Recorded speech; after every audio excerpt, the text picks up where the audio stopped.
आपकी माता आपको दुख देगी, ना आपके पिता आपको दुख देंगे, ना आपका भाई आपको दुख देगा, ना आपकी धर्म पत्नी आपको दुख देगी, ना पति दुख देगा, ना बच्चे दुख देंगे, ना कुटुंब दुख देगा, ना बहू दुख देगी, ना पोता पोती दुख देंगे। आप में से कितने लोग हैं जो टीवी पर कथा सुन रहे हैं और उनका परिवार उनको दुख दे रहा है? कितने लोग हैं ऐसे? कभी विचार करना एकांत में बैठकर कि आपको ना आपकी पत्नी दुख दे रही है, ना आपका पति दुख दे रहा है, ना आप अपने पति को तलाक दे रहे हो, ना आप अपनी पत्नी को तलाक दे रहे हो, ना आपका बेटा आपको दुख दे रहा है, ना आपकी बहू आपको दुख दे रही है, ना आपके कुटुंब के लोग, परिवार के लोग, भाई आपको दुख दे रहा है। ये कहीं नहीं हो सकता। भाई भी आपको दुख नहीं दे रहा, ना आपके परिवार वाले, ना नातेदार, ना रिश्तेदार, ना मित्र, ना सखा, ना दोस्त, कोई आपको दुख नहीं देता। ये शिव महापुराण की कथा कहती है हमको लगता है कि हमारे परिवार वाले दुख दे रहे हैं, हमको लगता है हमारी बहू हमें दुख दे रही है, हमें लगता है हमारी सास हमें दुख दे रही है, हमें लगता है हमारा पति हमको दुख दे रहा है, हमें लगता है हमारे कुटुंब वाले हमको दुख दे रहे हैं। पर शिव महापुराण के विद्येश्वर संहिता कहती है ये कोई आपको दुख नहीं देते, दुख आपका पूर्व का कर्म आपको देता है। ये जितने भी मिले हैं ना आपको, रिश्तेदार, नातेदार, कुटुंब, भाई, बंधु, सखा, पत्नी, पति, पोता, पोती, ये जितने लुटेरे मिले हैं, ये जितने अपशब्द कहने वाले मिले हैं, ये जितना ताने देने वाले मिले हैं, ये जितना गाली देने वाले मिले हैं, ये जितना उंगली उठाने वाले मिले हैं, ये कोई दूसरे नहीं, तुम्हारे पूर्व कर्म के कोई ना कोई पुराने ही होंगे जो तुम्हारे साथ जुड़कर तुम्हारे टांग खींचने के लिए सामने खड़े हुए हैं। ये कोई तुम्हारे होंगे।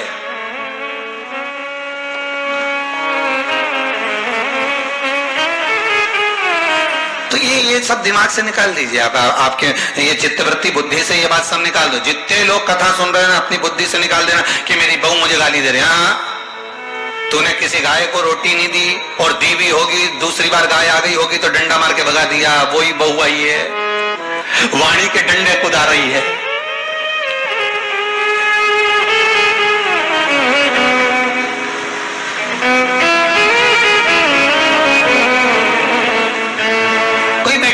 सेवा कर रहा, कोई बेटा नहीं पूछ रहा, समझ लेना पूर्व में हमारे बुजुर्ग, कोई दादाजी होगा, कोई दादी जी होगी, कोई ससुर जी होगा, कोई जेठ जी होगा, हो सकता है किसी की हमने सेवा नहीं करी हो और वही बेटा बनकर आया, आज हमारी सेवा नहीं कर रहा। मत बुरे कर्म कर बंदे वरना पछताएगा, भगवान की आंखों से तो बच नहीं पाएगा, तो बच नहीं पाएगा।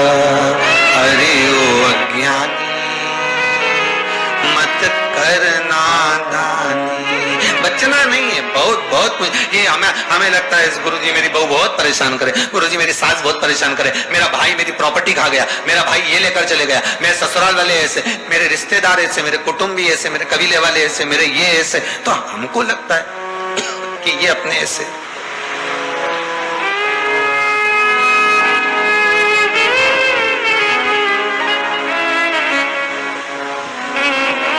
हमको लग रहा है कि ये हमारे हिस्से हैं, हमारे को लूट रहे हैं, हमको ऐसा परेशान कर रहे हैं, हमको ऐसा कर रहे हैं, पर नहीं भाई। शिव महापुराण की कथा कहती है कोई हमको कष्ट नहीं देता।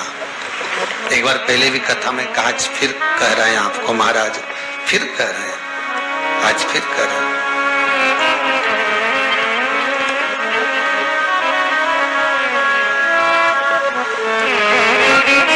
आपको फिर निवेदन कर रहे हैं, बीमार हुए देवास में, बीमार हुए भोपाल में, बीमार हुए सीहोर में, बीमार हुए कहीं, डॉक्टर को दिखाने जा रहे हैं इंदौर, डॉक्टर को दिखाने जा रहे हैं भोपाल, डॉक्टर को दिखाने जा रहे हैं देवास, मुंबई, पुणे, जहां तहां हम डॉक्टर को दिखाने के लिए जा रहे हैं। वहां हॉस्पिटल में हमने सुई लगवाई, इंजेक्शन लगवाया, वहीं से कहीं कुछ चीरा फाड़ी कर दी, ऑपरेशन कर दिया। जरा विचार करना कभी एकांत में बैठ कर कि रहते यहाँ थे, दवाई लेने पहुंचे वहां, इंजेक्शन वहां लगवाया, बताओ ऑपरेशन वहां करवाया। तो इतने सारे हॉस्पिटल, कहीं ना किसी ने कहा सूरत भी जा सकते हो, किसी ने कहा अहमदाबाद चले जाओ, किसी ने कहा वहां चले जाओ, कोई कहे पुणे चले जाओ, कोई कहे मुंबई चले जाओ, कोई कहे इंदौर चले जाओ, कोई कहे भोपाल चले जाओ, पर रहने वाला कहाँ का और जाकर ऑपरेशन करवा रहा है कहां पर? विचार करिएगा। रहने वाला कहां का और इंजेक्शन लगवा रहा है कहां जाकर? जरा विचार करिएगा।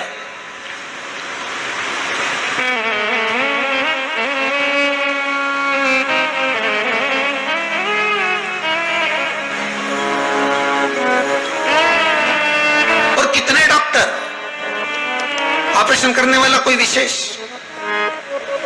कितनी डॉक्टर सिस्टर, इंजेक्शन लगाने वाली कोई विशेष वहां बैठी है, उसको तुम नहीं पहचानते, वो आपको नहीं पहचानती। अभी अभी कोरोना का टीका लगवाया होगा, वैक्सीन लगवाई होगी, इंजेक्शन लगवाया होगा, कोरोना महामारी का लगवाया सबने।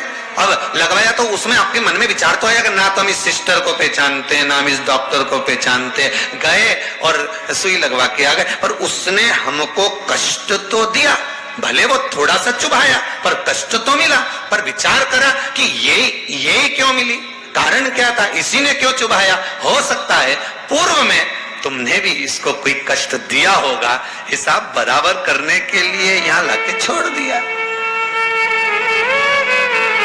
वो दुनिया के लोगों ने कहा है ना कि ये कोरोना महामारी को उपजने वाला, वो चीन के ऊपर लोगों ने कहा कि उन्होंने इस कोरोना महामारी को प्रकट कर, अब उनने तो कर दिया, उनने तो संसार में विनाश का कारण बना दिया, पर फिर प्रकृति ने क्या करा? आज की स्थिति में प्रकृति क्या कर रही है फिर वो भी अंदाजा लगाओ। कहीं मालूम पड़े मिट्टी हवा में उड़ रही है, ऐसी उड़ रही है गीली कि सब गाड़ी ने बंगला सबके धो दिया उसने, फिर बचा कुचा था, पानी की बाढ़ आ गई। अगर हम दूसरे को कष्ट दे रहे हैं, हम दूसरे पर उंगली उठा रहे हैं, हमने एक उंगली अगर किसी पर उठा दी, हमने उंगली उठाकर कह दिया वो ऐसा है, उसने ऐसा करा, उसने वैसा करा, हमने एक उंगली उठा दी, भले तुम विद्वान हो, भले तुम्हारे में विद्वत्ता है, पर हम किसी पर अगर एक उंगली उठा रहे हैं तो ये 3 उंगलियां हमारे भीतर जा रही है कि अपने अंदर झांक कर देखो कि आप कैसे हो, अपने भीतर झांक कर देखिए कि आप में क्या तत्वता है। जो हम दूसरे में कुछ खोट देख रहे हैं तो हम में कितना खोट भरा होगा, हम में कितना कपट भरा होगा, तभी तो सामने वाला कपटी नजर आ रहा है। जैसा चश्मा लगाओगे सामने वाला व्यक्ति वैसा ही तो दिखेगा, लाल कलर का लगाओगे तो लाल दिखेगा, काला लगाओगे तो काला दिखेगा, पीला लगाओगे तो पीला दिखेगा। नेत्रों में जो काम, अगर अहंकार है तो अहंकारी दिखेगा, लोभ है तो लोभी दिखेगा, वासनावान है तो वासनावान दिखेगा, तृष्णावान है तृष्णावान दिखेगा, चोर है चोर दिखेगा, कपटी है कपटी दिखेगा, बेईमान है बेईमान दिखेगा, अज्ञानी है अज्ञानी दिखेगा। आपकी दृष्टि जैसी होगी सामने वाले की सृष्टि वैसी ही नजर आएगी, सामने वाला व्यक्ति आपको वैसा ही दिखेगा। आपका चित्त अच्छा है, आपका मन अच्छा है, आपके दिल अच्छा है, आपके भाव अच्छे हैं, सामने वाला भी वैसा ही नजर आएगा। भगवान कृष्ण ने भेजा था दुर्योधन को अच्छा ढूंढने के लिए, एक अच्छा नहीं मिला। युधिष्ठिर को भेजा था पूरी पृथ्वी पे से कोई बुरा व्यक्ति ढूंढ कर लाओ, युधिष्ठिर को बुरा नहीं मिला, क्योंकि उसकी युधिष्ठिर की बुद्धि में, चित्त में ये भरा था, उनकी वृत्ति में ये भरा हुआ था कि बुरा कोई है ही नहीं, संसार में कुछ ना कुछ अच्छाई दिखी जाएगी। बुरा जो देखन में चला बुरा न मिला कोई। हम देख रहे हैं, हम चित्त वृत्ति से, हम विचार।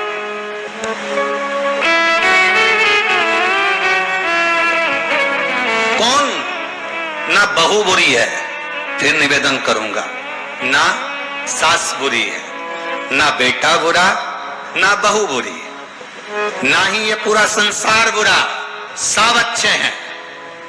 फिर बुरा क्या? अपना कर्म जो हम कर कर आए हैं, उस कर्म का भोग संसार में आकर भोगना पड़ेगा। एक रोटी भी हमको खाने को मिल रही है तो हमारे पूर्व के किए हुए कर्म के अनुसार मिल रही है। दुख भी अगर हमको मिल रहा है तो हमारे पूर्व के कर्म के अनुसार मिल रहा है। सुख भी मिल रहा है तो हमारे पूर्व के कर्म के अनुसार मिल रहा है। हम जैसा कर्म करें उसके अनुसार हमें फल मिल रहा है।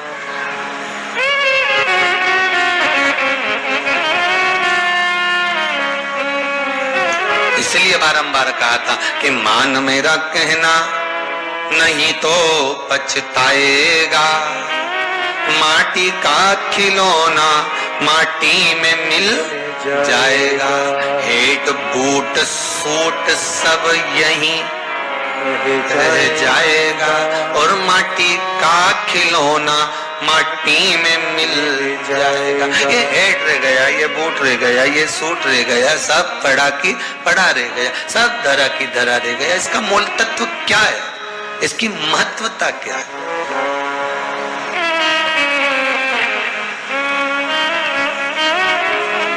इसकी मूलता कुछ नहीं, इसकी मुख्यता कुछ नहीं, इसकी महत्वता कुछ नहीं।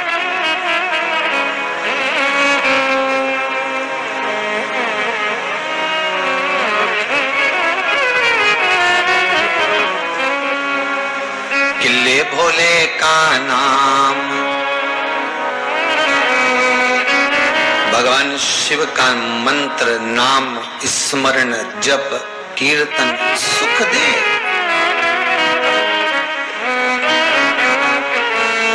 और वो सुख कोई साधारण नहीं हो सकता, वो सुख का आनंद, वो सुख का भाव बढ़ता चले जाता, आनंद बढ़ता चले जाता।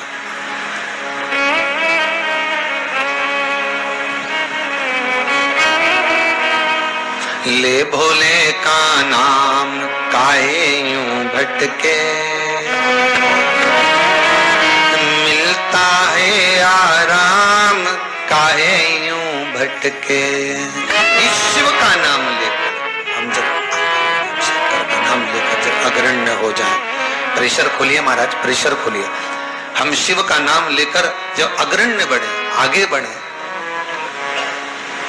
शंकर का नाम लेकर जब अग्रण्यता के भाव की ओर बढ़े, तो जीवन का सुख क्यों ना मिलेगा साहब? वो जीवन का आनंद क्यों ना मिलेगा महाराज? शिव पुराण कह रहे कोई बुरा नहीं संसार में। ये जितने नाते रिश्ते कुटुंब कबीले बनते चले जाते हैं, ये हमारे कर्म के अनुसार बनते चले जाते हैं, कर्म के अनुसार। ये कोई दूसरा बनाता नहीं है। जैसा पूर्व में कर कर आए हो, वैसा आपके सामने आपका व्यवहार सामने वाले का प्राप्त होगा, वैसा व्यवहार प्राप्त होगा।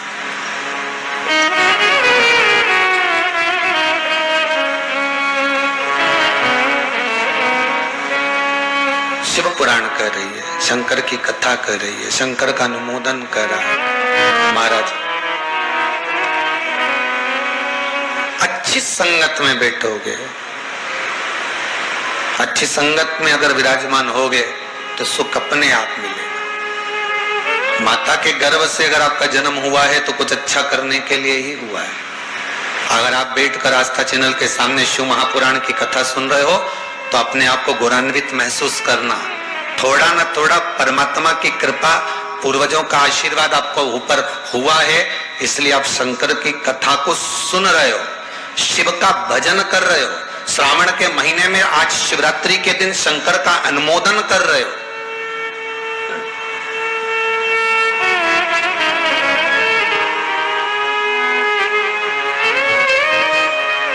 घर में 4 बहुएं होती हैं, 5 बहू होती है, 6 बहू होती है। सास 6 बहू को बोलती है कि जाओ पानी लेकर आओ, अरे बोलो जम के जरा, नहीं बोलती ना। सास किसी एक का नाम लेगी, ए बेटा, ए लाली, एक बहू का नाम लेगी और उसको पुकारेगी और पुकार कर कहेगी जरा मेरे लिए 1 गिलास पानी ला दे बेटा। बहू जाएगी, पानी ला कर देगी। अब सास ने वो 3 को क्यों नहीं बुलाया रे? अरे बोलो तो जम के, वो 3 से क्या सास की दुश्मनी थी? नहीं, वो भी रोज मिलती, वो भी रोज प्रणाम करती, वो भी रोज नमन करती है, वो भी रोज ना रोज सास के पास जाकर बैठती हैं। वो भी सास उनको भी साड़ी देती है और सास उसको भी साड़ी देती है, सास उसको भी रकम देती है, उनको भी। पर एक को बुलाया आवाज लगाकर, ए बेटा, ए लाली, ए बहू, जरा इधर। और जिसका नाम लेकर बुलाया वो दौड़ कर आई और लाकर पानी दे दिया। पर सास इसी को क्यों बुलाती है? 4 बहू में से इसी बस बहू को आवाज क्यों लगाती है? बस उतना तुम अंदाजा लगा कर रखो कि सास इसी को ज्यादा क्यों बुलाती है, इसी से बात क्यों ज्यादा करती है। ना तो उसने कुछ दिया, ना इसने कुछ दिया, ना कोई बात। पर कुछ बहू में, 4 बहुओं में, 4 बेटे में कोई एक ऐसा होता है जिससे सास की अच्छी पटती है। उसी तरह भोलेनाथ भी परिवार में उसको देख लेता है जिससे शिव की अच्छी पटती है, उसी को बिठाता है कथा में।